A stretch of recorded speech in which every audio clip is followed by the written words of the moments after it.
Olá, amigo concurseiro. Eu sou Luiz Fernando Caldeira e estou de volta aqui com o programa Super Dicas. Hoje eu trago o segundo episódio do especial sobre o perfil de provas do Sebrasp. Vocês hoje vão ter acesso a um raio-x completo das provas de matemática e raciocínio lógico do Sebrasp. Quem contará para todas as características, né, dessa banca de Brasília, né, e apontar os assuntos mais cobrados, passar aquelas super dicas para você obter um excelente rendimento nessa disciplina, é o jovem competente professor Tiago Nicol. Eu tenho certeza absoluta que o professor Tiago Nicol vai ajudar você, concurseiro, a perder aquele medo, aquele pavor da disciplina de matemática e raciocínio lógico e arrebentar nas provas do Sebrasp. Não é mesmo, professor? Como é que você está? Tranquilo? Opa, beleza? Fala aí, pessoal. Bom dia, boa tarde, boa noite, boa madrugada. Não sei que hora você vai assistir esse vídeo aí. Prazer imenso aí estar falando com vocês novamente, Luiz aí. E poder contribuir, agregar de alguma forma os nossos alunos aqui da Degrau como um todo, né? E dar um norte para eles, né? Nessa batalha, né? Com certeza. E conhecer o perfil da banca é fundamental, né, para o candidato poder ter Perfeitamente. um bom aproveitamento, né? E no caso do Sebrasp, a gente sabe que o Sebrasp aí é a principal, hoje em dia, é a principal banca organizadora do país. Mestre, assim, para a gente começar essa conversa, a gente sabe que tem muitos concurseiros que não curtem muito fazer prova do Sebrasp, né? Primeiro porque não gostam daquele sistema de avaliação, né? Onde ele pode ser Certo. punido com a perda de um ponto, Uhum. caso erre uma questão, né? Depois Perfeito. também tem aqueles que consideram que as provas do Sebrasp são provas difíceis. De fato, as provas do Sebrasp estão realmente em outro patamar, diria eu, né? O Bruno Henrique do Flamengo, né? Está em outro patamar no que tange a raciocínio lógico e matemático, ou não é bem assim. Dá para Olha, levar, é tranquilo. Está um sim, degrauzinho a sim, mais ou não sim. está? Olha, assim, falar sobre o conteúdo do Sebrasp, assim, talvez é um pouco mais complexo, mas eu vou dividir essa sua a resposta em algumas partes para que o aluno compreenda bem. Bom, de maneira geral, né, assim, como eu enxergo a matemática nas mais diversas bancas, eu considero, tá, a banca dentro da minha disciplina, matemática e raciocínio lógico, tá? A banca que faz questões com maior grau de nível de complexidade, a Fundação Getúlio Vargas. São umas questões muito, muito bonitas e brilhantes, inclusive. Quando eu tenho turma na Degrau, agora mesmo, por exemplo, o concurso que teve para auxiliar de necropsia, que foi a FGV que fez, enfim, questões de nível fundamental, mas se você parar para observar, assim, eu sempre falo com os alunos, a gente quer ter licenciatura formado, me guia muito pela BNCC, né, a nossa Base Nacional Curricular, né? Então, assim,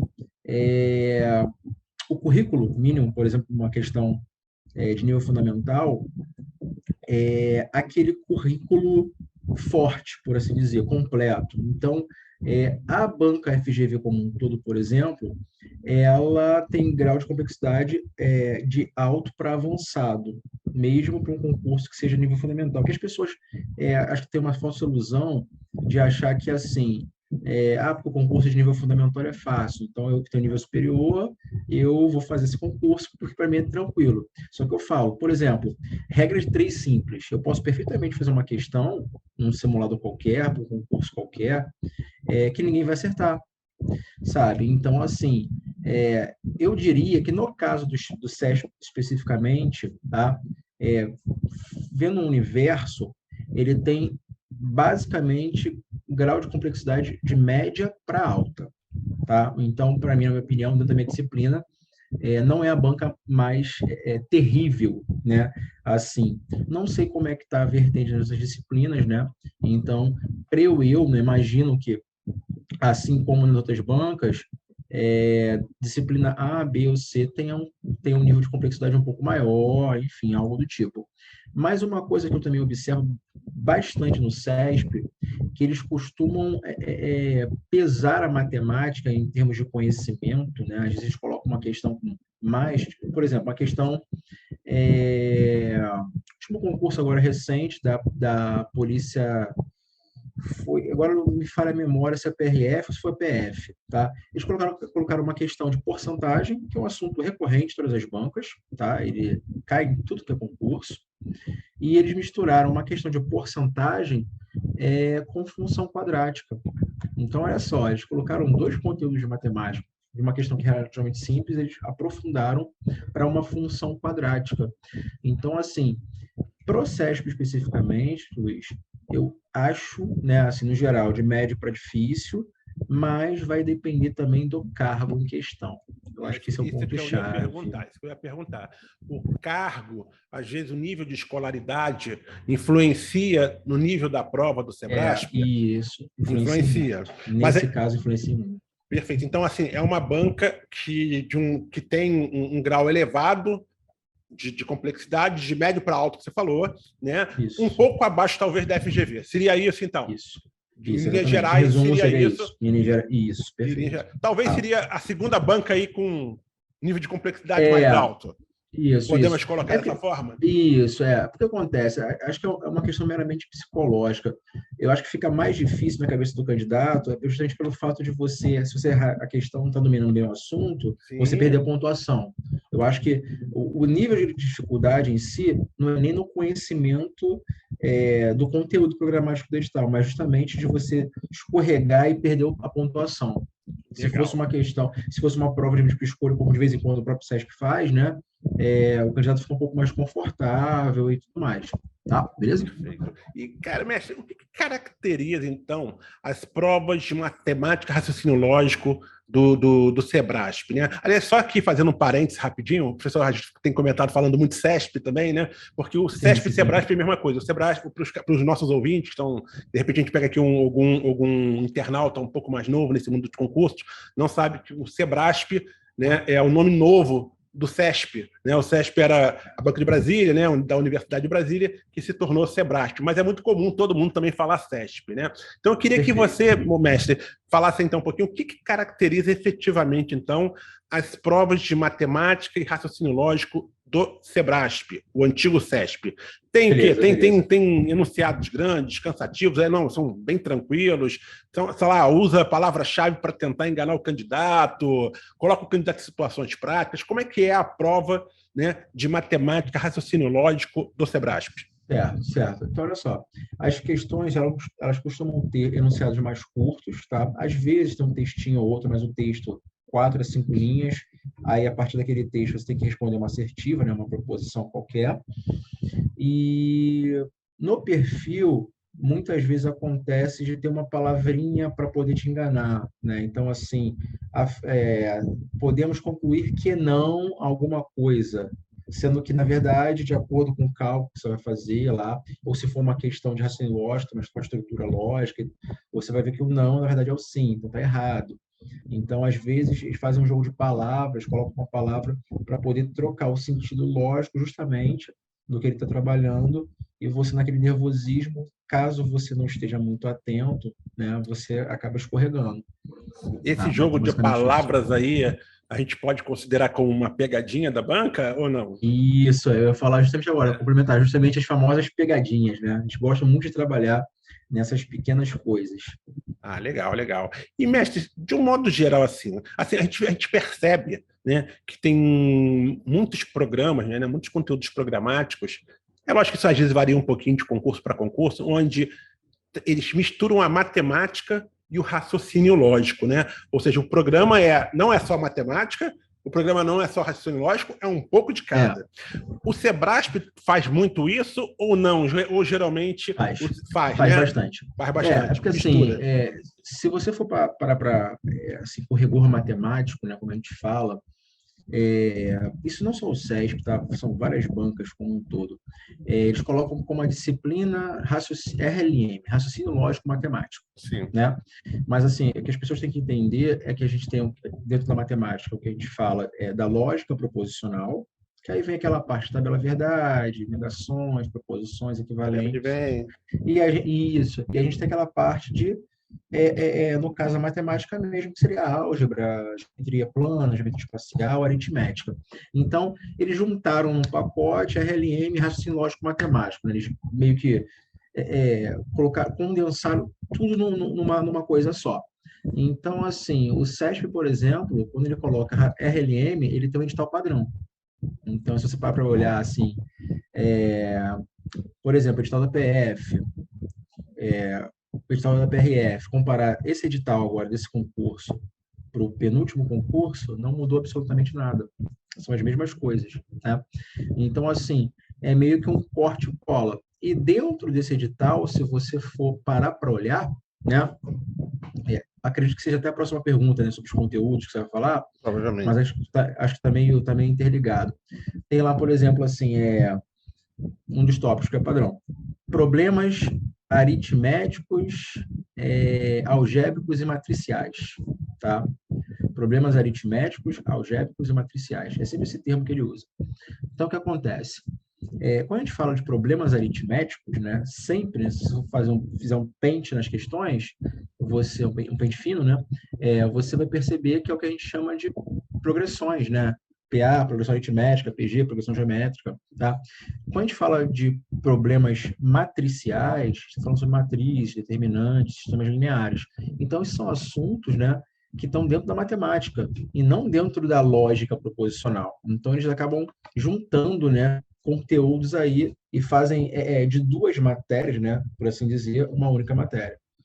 Perfeito. Mestre, em relação especificamente agora, vamos falar primeiro de matemática e depois de raciocínio lógico. Quais são aqueles assuntos que, cara, tá caindo em tudo quanto é prova do Sebrasp? Esse assunto de matemática, caiu nas últimas provas, está caindo com muita rotina, e por isso o candidato tem que ficar atento e dar uma atenção especial.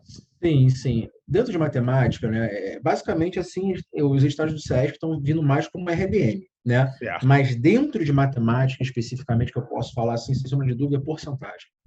Toda prova tem uma questãozinha de porcentagem. Como eu falei, na PRF ou PF, não lembro agora de cabeça qual foi dos dois concursos, eles meteram uma questão de porcentagem por função quadrática e tudo mais, mas porcentagem base, o candidato tem que saber.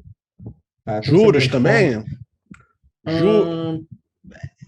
Depende, cara. Se for uma prova de banco, aí sim, é o normal, tá? Mas juros, na média, não. Ele tem que vir especificando juros. Aí, dentro de juros, aí, simples, compostos, e o que ele quer dentro de juros, porque também tem muita coisa. Posso falar de descontos, posso falar de fluxos financeiros, enfim, tem uma série de coisas. Ele também tem que especificar. Mas, normalmente, porcentagem mesmo que aquela parte inicial.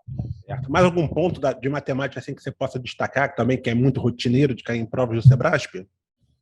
Sim, sim, a parte de razão e proporção. Na verdade, né, a gente tem o que a gente chama de proporcionalidade, né, em matemática. Então, o que acontece? O que seria a gente trabalha dentro de proporcionalidade? A parte de porcentagem, a parte de frações, a parte de juros, razão, proporção, regra de três. Basicamente, a matemática aquela matemática introdutória, lá do fundamental e tudo mais, né? Mas, normalmente, assim, o que eu tenho observado nas provas é porcentagem disparada. Disparado. E em raciocínio lógico, mestre, o que a banca aí está trabalhando mais nas suas provas? Quais são os assuntos? Perfeito. Como eu estava falando inicialmente, né, tem vindo mais como RLM, o edital, né? Então, assim, de cara, o que você encontra em tudo, todas as provas, sem exceção, questões e tudo mais, no caso, tabela verdade. O candidato tem que saber aquela parte da tabela verdade, conectivos lógicos, negações e equivalências lógicas. Isso aí é o básico do básico, é o que cai muito no CEF, tem todas as provas, e assim, diga-se de passagem, se você para olhar outros concursos, é o também que cai no grosso de outras bancas, né? Porque aquela parte introdutória, né, como um todo da lógica. Legal. Mestre, na hora de fazer uma prova do Sebrasp de matemática e raciocínio lógico, você sugere que o candidato tome algum tipo de cuidado? O que ele precisa analisar antes de começar a fazer as questões? Bom, assim, o que eu sempre oriento meu candidato, independente da banca do concurso, independente do concurso que ele vai fazer, isso não se aplica não só para a minha disciplina, tá, Luiz? Eu acho que a gente que dá aula aqui na Degrau, a gente tem o mesmo pensamento, que é o quê? Estudar de forma direcionada, com material de qualidade, com uma equipe técnica. Você sabe que nós aqui, graças a Deus, nosso time aqui é integrado, e então, assim, a gente trabalha para poder, visando a aprovação do nosso aluno, né? Então, assim, nós preparamos de tal forma que é para direcionar o aluno. Então, assim, ele ter o material adequado, direcionado para estudar, para dar uma boa base teórica é fundamental. Então, eu falo sempre para os meus alunos, eu brinco, ó, galera, eu sou professor de quadro, então eu gosto de encher o quadro. Por quê? Eu me coloco na condição de aluno. Então, por exemplo, se eu vou falar de porcentagem, tá? Eu penso, olha, eu não sei nada de matemática. Como é que eu queria, né? Como é que eu iria querer aprender porcentagem se não soubesse nada? Então, o que eu faço? Eu faço aquele quadro resumido, bonitinho, com todos os tópicos, anotações. Eu vou falando, conforme eu for falando, vou explicando devagarzinho para o aluno, vou complementando as ideias. Por quê? Porque o quadro é aquele resumo teórico para que o aluno, ao chegar a casa, ele possa folhear e ter aquela base. Então, ele não vai ficar perdido. Então, assim, complementando a ideia, independente da matéria, seja matemática, direitos, enfim, é ter um bom material direcionado para que ele tenha uma boa base. A partir dele, que ele tiver uma boa base, ele começa a fazer as questões e vai entendendo aí como é que funciona a lógica de cada banca, que a gente sabe que cada banca tem um perfil do nível de perguntas e tudo mais. Ele vai entendendo ao fazer, né, muitas questões anteriores aí. Mas na hora da prova, por exemplo, do Sebrasp, especificamente, ou na hora de pegou a questão, tem que tentar ali verificar no comando ali da questão se tem aquela palavrinha-chave ou não. Isso, tem que tentar perfeito, ficar atento perfeito. a isso, é importante. Exatamente, exatamente. Como a gente já sabe, eu acabei de falei agora no início, né? Tem as palavras-chave, aquelas pegadinhas e tudo mais, é importante que ele, se for uma questão rápida, né, com o enunciado curto, ele vai passar o olho, vai ver se tem aquela pergunta, aquele não, aquele sim, ou apenas, enfim, aquela palavra que se destaca das demais. Sabendo disso, ele já tem que ficar mais esperto para ver o que ele vai ser, qual vai ser o comando que ele vai dar. Se é apenas, se é não, opa, vamos lá, vamos ver o enunciado. Ah, é isso? Não, tá certo, tá errado. Então, ele tem que estar ligado nisso para que ele possa marcar com segurança ali a alternativa correta, tá? E aí, como estratégia de fazer prova de Sebrasp, não sabendo a resposta, não conseguiu chegar ali e não achou a resposta, você orienta o candidato a deixar em branco ou é melhor chutar e correr o risco de perder um ponto, como também quando você chuta, você corre o risco também de ganhar um ponto, né? E aí? Então, o que eu oriento meu aluno? Se ele tá inseguro, justamente por conta do Sebrasp ter esse agravante de perder o ponto, então eu acho mais fácil, né, assim, melhor estratégia, mais inteligente, por assim, melhor dizendo, que ele deixe em branco, que aí ele não corre o risco. Porque às vezes é muito complicado, já vi isso várias vezes em concursos, de questões não estarem com rigor matemático e a banca não anula, sabe? Já aconteceu de mandar recurso. Então, assim, é muito complicado. Na dúvida, se ele está inseguro, como eu tenho certo e errado aí, ele não deve marcar nada, deixar em branco. Agora, caso seja uma prova do CESP de múltipla escolha, ele vai tentar ali, porque no ruim é ruim, ele vai errar, mas não vai perder o ponto. Então, nesse caso, ele pode tentar uma eliminação, né? Se tem 5 alternativas, ele conseguir eliminar 3, você tem 2 alternativas, ele vai chutar, você tem 50% de chance de acertar, né? Então, pura probabilidade, né? Então... Embora também, se você pode só colocar certo ou errado numa questão, também é 50%. Sim. Por outro lado, também tem bom, isso, né? a grosso modo, sim, só que tem um agravante de você perder o ponto, se você errar. Sim, né? lógico. Ali, então tá mais viesado aí a tua análise, né? Tá mais viciada, por assim dizer, como a gente fala, a probabilidade, tá? Mas, assim, se for múltipla escolha, aí ele não vai perder. Então, ele realmente tem 50%. Aí, perdeu o ponto, já fica um pouco mais complexo aí. Mas também não dá para deixar em branco toda hora, né? Tem que tentar fazer o máximo possível também, senão você não adianta, você não vai ganhar ponto. Não, né? sim, claro. Realmente ter um cuidado de fazer isso em momentos exatos, né? Aquela que realmente não tem jeito, né? Por isso que eu falo, se ele tem uma boa base, se ele está estudando já, tem uma boa base teórica, ele não vai fazer isso. Ele vai marcar com segurança. Isso aí é claro. Entendeu? Ele vai marcar com segurança. Porque, assim, como a gente fala, a gente está nas turmas trabalhando, cara, a gente fica o tempo todo. Boa base teórica, muitas questões. Boa base teórica, muitas questões. Então, assim, material que a gente trabalha em sala, questões da banca, dos últimos concursos. Então, assim, não é novidade. Ele já começa em sala de aula com a gente vendo, a gente orienta como é que faz assim, assim. Então, ele começa já a pensar no padrão, no caso, no padrão CESP, no padrão banca A, no padrão banca B. Então, assim, ele dentro de sala de aula já começa respirando, respirando e raciocinando de como ele tem que olhar e como ele vai ter que pensar no dia do tudo ou nada dele, por assim dizer, entende? Então, é assim.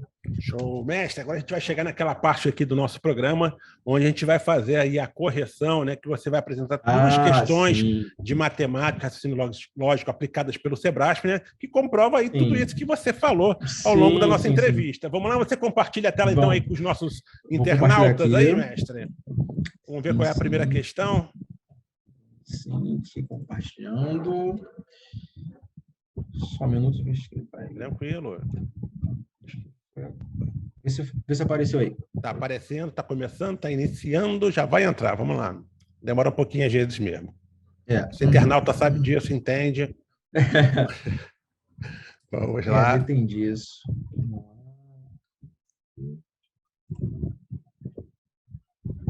Foi? Não, para mim ainda não. Tá demorando mais do que foi no nosso teste. Olha. Agora foi. Então vamos lá. Agora foi. Isso. Chegou. Vamos lá, perfeito. Vamos lá. Deixa eu ver aqui, que eu estou com a minha mesa digitalizadora, tudo digital aqui, galera. Você está na questão 2, vamos para a primeira. Acho que você está na questão 2. Vou botar aqui, só um minuto. Calma aí, acho que agora foi. Isso. Deixa eu clicar aqui. Ver se tá aparecendo aí? Está aparecendo. Tá aparecendo. Beleza, tá aparecendo. Perfeito. Tá, perfeito. Olha só, comentários rápidos aqui. Eu peguei duas questões então, de RLM, né, a parte de lógica, como havia falado, e são duas questões recentes, tá, Luiz? Eu botei aí parênteses, né? Então, essa primeira questão, ela é, no caso, desse último concurso da Polícia Civil DF, tá? Foi do cargo de escrivão, para ser mais exato, tá?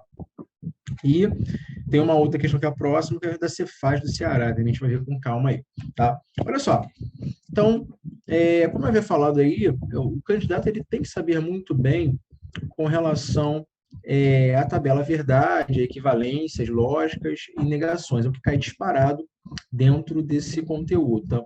Então, até bom aí, Luiz, que você vai ver com a gente aí, e você vai aprender um pouquinho também de lógica proposicional, né? Isso aí eu sei que não é muito fácil não, mas vamos lá. Então, o que acontece? Vamos ler aqui o enunciado e eu vou comentar sobre a questão, tá? Diz o seguinte, com relação a estruturas lógicas, lógica de argumentação e lógica proposicional, julguem o item subsequente. Então, olha só, ele já começa falando sobre estruturas lógicas, lógica de argumentação e lógica proposicional, né? Então, o que acontece? Esse termo, né, eu sempre falo nas aulas da Degrau, sempre vou ministrar esse curso de lógica, eu falo, lógica proposicional é o termo correto, né, que a gente utiliza aí para falar sobre essa parte de proposições, tabela verdade. Seria o termo correto que deveria vir, né, com rigor matemático nos editais. Seria o nome dessa disciplina, lógica proposicional, tá? Então, o que acontece? Ele vem dizendo o seguinte, a proposição, se Paulo está mentindo, então Maria não está mentindo. É equivalente à proposição. Se Maria está mentindo, então Paulo não está mentindo. Então, o que acontece? Dentro aí do enunciado, né, proposição, né, no caso, a proposição é isso daqui, se Paulo está mentindo, então Maria não está mentindo. Eu vou escrever aqui embaixo, de novo, essa questão, essa proposição, para ficar um pouco mais claro aí, tanto para o candidato quanto para você, Luiz, tá? Aqui ela toda em uma linha, para a gente poder amarrar esse raciocínio e ficar mais claro aí para todos. Mentindo. Então, Maria não está mentindo. Vou passar um pouquinho do slide aqui, mas... Não. Só para poder ficar numa frase só, né? Uma linha só para poder ficar mais entendido. Aí ele falou o seguinte, é equivalente à proposição. Aí tem aqui, se Maria está mentindo, então Paulo não está mentindo. Então, vamos botar aqui, se Maria está mentindo, então Paulo não está mentindo. Então, olha só, Luiz, pessoal que está acompanhando a gente. Eu havia falado no início, né, que o aluno tem que saber proposições, tabela verdade, negações e equivalências, né? Então, olha só, olha a palavrinha que ele usou, ó. Equivalente. Tá vendo aqui? Equivalente. Sempre que ele coloca essa palavra aí, equivalente, ele está falando sobre equivalências lógicas, tá? Então, o que acontece? Dentro desse assunto, a gente vê em sala de aula, as equivalências que mais caem, né? Mas, assim, de todas as bancas, eu tenho a equivalência do condicional. Aqui, Luiz, nós temos se então, né? Esse conectivo lógico, se então, a gente chama de condicional. Ele tem por símbolo uma setinha assim, ó, do lado direito. O que acontece? Aqui a gente tem uma proposição. A gente chama de proposição P. E aqui a gente tem uma outra proposição que a gente chama de proposição Q, tá? Então, eu tenho P sem então Q. Seria essa ideia da proposição composta, tá? Isso que ele está dizendo aí, simbolicamente falando, tá? E quando ele fala é equivalente à proposição se Maria está mentindo, então Paulo não está mentindo, o que acontece? Em sala, a gente vê o ensino, a gente tem alguns macetes aí, algumas possíveis equivalências, né? Uma delas é dizer o seguinte, o que a gente fala, é você inverter as proposições, tá? Então, tem o que, P, negar as proposições, então, não que, não P, e manter o conectivo lógico. Então, basicamente, a gente fala, inverte e nega, né? Para ficar mais fácil aí para o candidato entender. Então, a gente vai inverter a ordem e negar as duas proposições, tá? Então, o que acontece? Olha só, a proposição que seria Maria não está mentindo, correto? De acordo com a proposição inicial? Beleza ou não? Tranquilo, Luiz? Correto, aí? Beleza, correto. Tá. Então, o que acontece? Se a gente vai inverter, ela vai para frente. Sim. Tá? Só que aqui, olha só, tem Maria não está mentindo. Então, a proposição que? A proposição não que é o inverso da proposição que. Então, se na proposição que eu tenho Maria não está mentindo, a proposição não que é justamente tirar esse não aqui. Tá? Porque o contrário de não é sim. E o contrário de sim é não. Certo? Então, se que, na proposição que eu tenho Maria não está mentindo, para negar, colocar não que, eu vou ter o quê? Maria está mentindo. Então, tá aqui a proposição. Beleza? Então, essa proposição não que. Ok. Vamos lá. Seguindo aqui a nossa ordem. Bom, aí a proposição, como eu falei, tem que inverter e negar as duas e manter o conectivo, né? Então, vamos lá. A segunda proposição, que era a primeira, é o quê? Paulo está mentindo, né? Então, Paulo está mentindo é a proposição P. Para negar, eu tenho que, nesse caso aqui, colocar o não, né? Então, a não P seria Paulo não está mentindo. Então, olha só, a proposição está aqui, a proposição Q. Vamos ver se virou não Q? Não P, perdão. Olha só, tem que virar não P. Para virar não P, nesse caso, como eu tenho Paulo está mentindo, tem que aparecer Paulo não está mentindo. Olha o não aqui, ó. Tá vendo? Então, eu tenho não Q e tenho não P. Agora, para finalizar, a gente tem que ver se está mantendo o quê? O conectivo lógico sem então, né? O condicional, a setinha. Olha só. O condicional começa com C e tem aí, no caso, o então, né? Após a vírgula, geralmente. Então, ó, vamos ver aqui, ó. Começou com C e após a vírgula, ó, tem o então. Então, tá certinho, né? A proposição. Certo. Certo. Então, tá certinho. Pode marcar com absoluta segurança aí. Show de bola. E é interessante aqui, né, mestre? Você, exatamente como você fez aqui, né? Ao ler a questão, você visualizou ali, né? Lógica de argumentação, lógica proposicional, né? A importância do candidato ficar atento ali, né? Ao enunciado da questão, né? Isso. Como a gente tinha falado. E assim, uma coisa, o candidato que está estudando lógica, proposicional, né, a parte de raciocínio lógico, ele que está acompanhando esse vídeo, se ele não está estudando, sabe um pouco do teórico, eu tenho certeza absoluta que ele compreendeu aí todos os passos, porque essa estrutura de equivalência, ela cai recorrentemente nas provas, sabe? Então, assim, separando, aí ele devia estar até rindo agora. Caraca, mas é assim? Pois é. Nesse caso, é um concurso de alto nível, né? O escrivão ainda Polícia Civil, se eu não me engano, R$ 12.500 o salário, né? Excelente salário aí, para o DF. E assim, como eu falei, para o candidato que está cru, ele vai achar a questão muito difícil. Mas se ele está treinando, tem uma boa base teórica, é uma questão de média para difícil.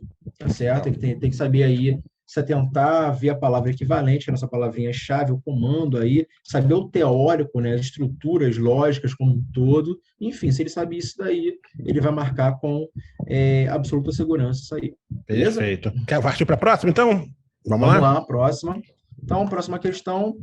Então, olha só, a questão, no caso, também da Banca CESP, foi a Cefaz aí para o auditor fiscal lá do Ceará, Luiz. Excelente salário também. Com certeza. Questão recente, concurso de alto nível, né? Então, vamos ver aqui o enunciado. Ó. Julgue o item seguinte, considerando a estrutura lógica das situações apresentadas em cada caso. Então, vamos lá. Suponha que a afirmação Carlos pagará o imposto ou Ana não pagará a casa, seja falsa. Não comprará a casa.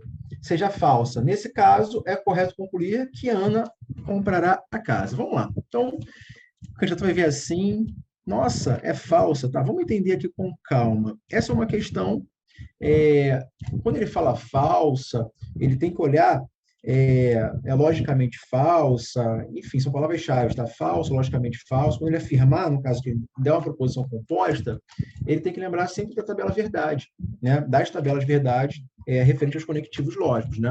Então, quem está estudando lógica, aí sabe que a tabela verdade, né, ou tabuada lógica, nada mais é que todas as possibilidades para que eu tenha, né, um resultado numa proposição composta de verdade ou de mentira, né? Então, cada tabela tem uma particularidade, tá? Então, nesse caso aqui, Carlos pagará o imposto ou Ana não pagará a casa, eu tenho uma proposição do tipo, Luiz, tem um ou aqui, que é P ou Q, tá? Então, o que acontece? Para o candidato lembrar essa tabela, né? Aliás, para resolver essa questão, ele tem que lembrar dessa tabela. Então, olha só, montando aqui rapidamente, é interessante que o candidato que está cru, né, ele vai ter meio que uma microaula também sobre a questão e vai ver que faz todo sentido. Eu tenho aqui para montar, né, as tabelas de verdade como um todo, nas duas primeiras colunas sempre seguem a mesma lógica. Como é que funciona aqui?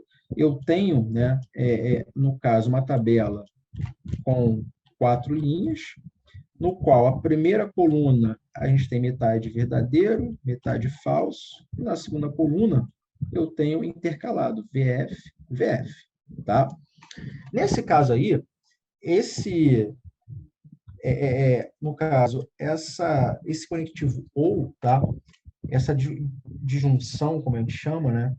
Inclusiva, ele só vai ser falso, de acordo com essa tabela, quando ambas as proposições forem falsas, tá, Luiz? Então, F com F dá F. O resto vai dar verdade. Tá? Aí você vai perguntar assim, tá? Então a tabela vai, nesse caso, vai ajudar a amarrar a questão em que sentido? Bom, ele falou que a proposição, né? Falou que suponha que a afirmação, então ele vem com a afirmação, ele falou aqui, ó, seja falsa. Tá?